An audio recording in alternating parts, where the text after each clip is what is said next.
The Picture. For several years Mr. Williams worked for the museum at the University of Oxford, enlarging its already famous collection of drawings and pictures of English country houses and churches. It is hard to imagine anything less alarming than collecting pictures of houses and churches, but Mr. Williams found that even this peaceful work had its unexpected dark corners. He bought many pictures for the museum from the London shop of Mr. J. W. Britnell. Twice a year Mr. Britnell sent a list of pictures to all his regular customers, who could then choose which pictures they wanted to look at before deciding whether to buy. In February 1895, Mr. Williams received a list from Mr. Britnell with the following letter. Dear Sir, I think you might be interested in picture number 978 in our list, which I will be happy to send to you if you wish. J. W. Britnell. Mr. Williams turned to number 978 in the list and found the following note. Number 978, artist unknown, picture of an English country house, early 19th century, 25 centimetres by 40 centimetres, £20. It did not sound very interesting, and the price seemed high. However, Mr. Williams added it to the pictures that he asked Mr. Britnell to send to him. The pictures arrived at the museum one Saturday afternoon, just after Mr. Williams had left. They were brought round to his rooms in college so that he could look at them over the weekend. Mr. Williams found them on his table when he and his friend, Mr. Binks, came in to have tea. Picture number 978 showed the front of quite a large country house. It had 3 rows of windows, with the door in the middle of the bottom row. There were trees on both sides of the house, and a large lawn in front of it. The letters AWF were written in the corner of the picture. Mr. Williams thought that it was not very well done, probably the work of an amateur artist, and he could not understand why Mr. Britnell thought it was worth £20. He turned it over and saw that there was a piece of paper on the back with part of a name on it. All he could read were the ends of 2 lines of writing. The first said Ngley Hall, the second Sex. Mr. Williams thought that it would be interesting to see if he could find the name of the house in one of his guidebooks before sending the picture back on Monday morning. Meanwhile, he put the picture on the table, lit the lamp, because it was now getting dark, and made the tea. While they were having tea, his friend picked up the picture, looked at it, and said, "Where's this house, Williams?" "That's just what I was going to find out," said Williams, taking a book from the shelf. "If you look at the back, you'll see it's something Hall in either Essex or Sussex. Half the name's missing, you see. I don't suppose you recognise the house, do you?" "No, I don't," said Mr. Binks. "It's from Britnell, I suppose, isn't it? Is it for the museum?" "Well, I would buy it if the price was £2, replied Mr. Williams, "but for some reason he wants £20 for it. I can't think why. It's not a very good picture, and there aren't even any figures in it to make it more interesting." "I agree it's not worth £20, said Binks, "but I don't think it's too bad. The light seems rather good to me, and I think there is a figure here just at the edge in the front." "Let me see," said Williams. "Well, it's true the light is quite well done. Where's the figure?" "Oh, yes, just the head in the very front of the picture."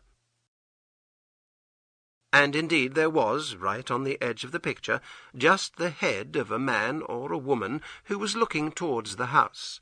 Williams had not noticed it before. "Still," he said, "though it's better than I thought at first, I can't spend £20 of the museum's money on a picture of a house I don't even know." Mr. Binks, who had some work to finish, soon left, and Mr. Williams spent the time before dinner trying to find the name of the house in his guidebooks. "If I knew the letter before the Ngley," he said to himself, "it would be easy enough. but there are many more names ending in ingly than I thought. Dinner in Mr. Williams' college was at 7 o'clock, and afterwards a few of his friends came back to his rooms to play cards. During a pause in the game, Mr. Williams picked up the picture from the table without looking at it, and passed it to a man named Garwood, who was interested in pictures.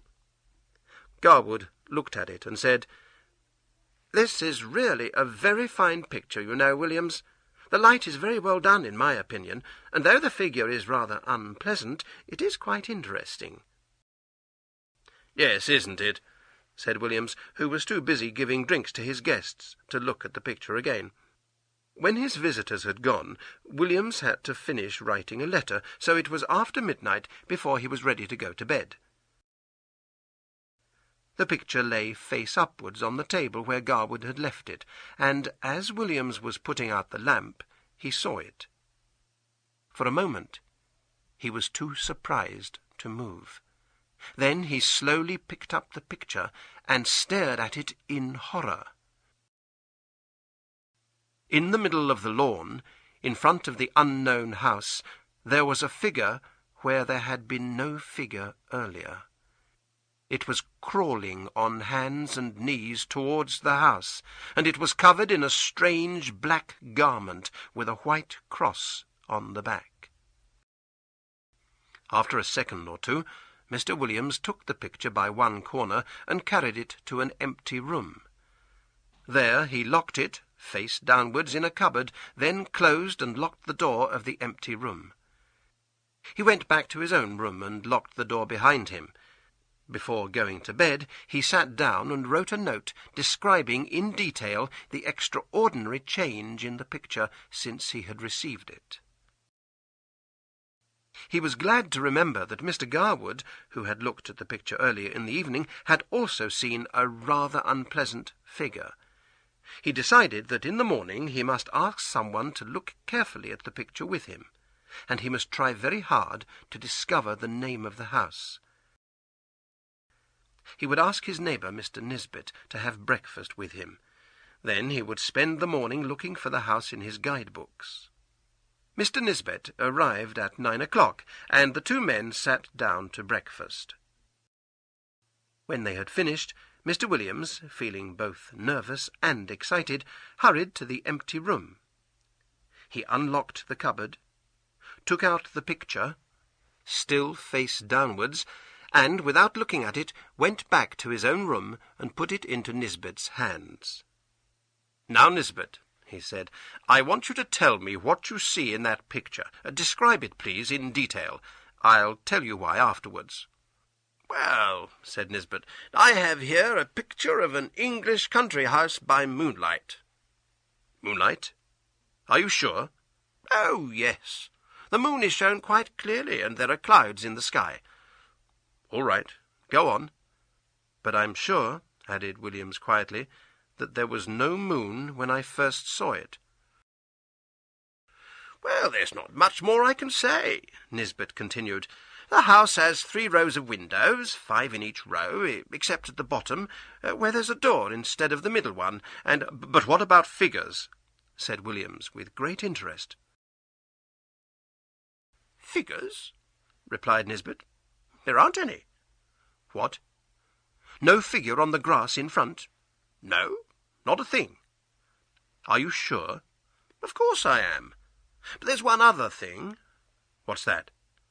"One of the windows on the ground floor, on the left of the door, is open." "Is it really? Oh dear, I suppose he's got into the house," said Williams with great excitement. He hurried across to where Nisbet was sitting, and, taking the picture from him, saw for himself. It was quite true. There was no figure on the lawn, and there was the open window. For a moment Williams was too surprised to speak. Then he sat down at his desk and wrote for a few minutes. When he had finished, he brought 2 papers across to Nisbet. He asked him to sign the first one, which was Nisbet's own description of the picture, then to read the other one, which was the note Williams had written the night before. "What can it all mean?" asked Nisbet. "That's what I must find out," said Williams. "Now there are 3 things I must do. First, I must ask Garwood exactly what he saw when he looked at the picture last night. Then I must have the picture photographed before it goes any further. And thirdly, I must find out where this house is." "I can take the photograph for you myself," said Nisbet. "But, I think we are seeing something terrible happening here. The question is, has it already happened, or is it going to happen? You really must find out where this house is." He looked at the picture again and shook his head. "I think you're right, He has got in. I'm sure there will be some trouble in that house." "I'll tell you what I'll do," said Williams. "I'll show the picture to old Dr. Green. He grew up in Essex, and he often goes to Sussex to see his brother, who lives there. He's been going there for years. He must know both places quite well." "That's a very good idea," agreed Nisbet. "But I think I heard Green say that he was going away this weekend." "You're right," said Williams. "I remember now. He's gone to Brighton for the weekend. I'll leave a note asking him to see me as soon as he returns. Meanwhile, you take the picture and photograph it, and I'll see Garwood and ask him what he saw when he looked at it last night." He paused. He added, "I don't think £20 is too much to ask for this picture after all." In a short time, Williams returned to his room, bringing Mr. Garwood with him. Mr. Garwood said that when he had looked at the picture, the figure was just starting to crawl across the lawn. He remembered that it was wearing a black garment with something white on the back. He was not sure if it was a cross. While he was writing this down, Mr. Nisbet returned and said that he had photographed the picture. "What are you going to do now, Williams?" asked Mr. Garwood. "Are you going to sit and watch the picture all day?" "No, I don't think we need to do that," replied Williams. "You see, there has been plenty of time since I looked at it last night for the creature in the picture to finish what he wants to do, but he has only gone into the house. The window is open, and he must still be in there. I think he wants us to see what happens next. Anyway, I don't think the picture will change much during the day. I suggest that we all go for a walk after lunch and come back here for tea. I'll leave the picture on my table and lock the door. My servant has a key and can get in if he wants to, but nobody else can." The others agreed that this was a good plan. They also wanted to avoid talking to anyone about this extraordinary picture, knowing what excitement and argument it would cause. At about 5 o'clock, they came back to Mr. Williams' rooms for tea. When they entered the room, they were surprised to find Mr. Filcher, the servant, sitting in Mr. Williams' armchair and staring in horror at the picture on the table. Mr. Filcher had worked in the college for many years and had never before behaved in so unusual a way. He seemed to feel this himself and tried to jump to his feet when the 3 men came in. "I'm sorry, sir," he said. I didn't mean to sit down." "That's all right, Robert," said Mr. Williams. "I was going to ask you sometime what you thought of that picture." "Well, sir," replied the servant, "of course I don't really understand pictures, but I wouldn't like my little girl to see it. I'm sure it would give her bad dreams. It doesn't seem the right kind of picture to leave lying around. It could frighten anybody, seeing that awful thing carrying off the poor baby. That's what I think, sir. Will you need me any more today, sir?" "Thank you, sir." Filcher left the room, and the 3 men went at once to look at the picture. There was the house, as before, under the moon and the clouds. But the window that had been open was now shut, and the figure was once more on the lawn, but not crawling this time. Now it was walking with long steps towards the front of the picture. The moon was behind it, and the black material of its garment nearly covered its face. The three men were deeply thankful that they could see no more of the face than a high white forehead and a few long thin hairs. Its legs beneath the garment were horribly thin, and its arms held something which seemed to be a child. Whether dead or living it was not possible to say. The three friends watched the picture until it was time for dinner, but it did not change at all. They hurried back to William's rooms as soon as dinner was finished. The picture was where they had left it, but the figure had gone, and the house was quiet under the moon and the clouds. "Well," said Mr. Williams, "now we really must try to find where this house is." They got out the guidebooks and began to work. It was nearly 2 hours later when William suddenly cried, "Ha! This looks like it!" He read aloud from the Guide to Essex that he was holding. "Anningley. Interesting 12th century church containing the tombs of the Francis family, whose home, Anningley Hall, stands just behind the church. The family is now extinct. The last member of the family disappeared very mysteriously in 1802 while still a child. His father, Sir Arthur Francis, a well-known amateur artist, lived quite alone after that until he was found dead in his house 3 years later, after he had just completed a picture of the hall." As Mr. Williams finished reading, there was a knock on the door, and Dr. Green came in. He had just returned from Brighton, and had found William's note. He agreed at once that the picture was of Anningley Hall, which was not far from where he had grown up. "Have you any explanation of the figure, Green?" asked Williams. "I don't know, I'm sure, Williams," Dr. Green replied. "When I was a boy, some of the old people in Anningley still used to talk about the disappearance of the Francis child. They said that Sir Arthur had a lot of trouble with some of the local people coming onto his land to steal his fish and his birds. He decided to catch them all and have them punished, and one by one he did, until there was only one left. This was a man called Gawdy, whose family had once been rich and important in that part of Essex. In fact, some of them had their tombs in the village church too. However, the family had lost all their land and their money over the years, and Gawdy felt rather bitter about it all. For a long time Sir Arthur could not catch him doing anything wrong, until one night his men found Gawdy with some dead birds in Sir Arthur's woods. There was a fight, and one of the men was shot. This was just what Sir Arthur needed. The judge was all on his side, of course, and poor Gawdy was hanged a few days later. People thought that some friend of Gawdy's stole Sir Arthur's little boy in revenge to put an end to the Francis family as well.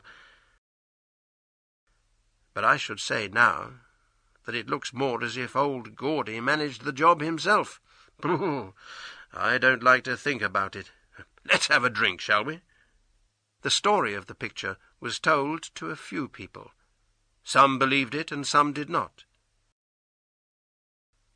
Mr. Britnell knew nothing about it except that the picture was unusual in some way. It is now in the museum, and, although it has been carefully watched, no one has ever seen it change again.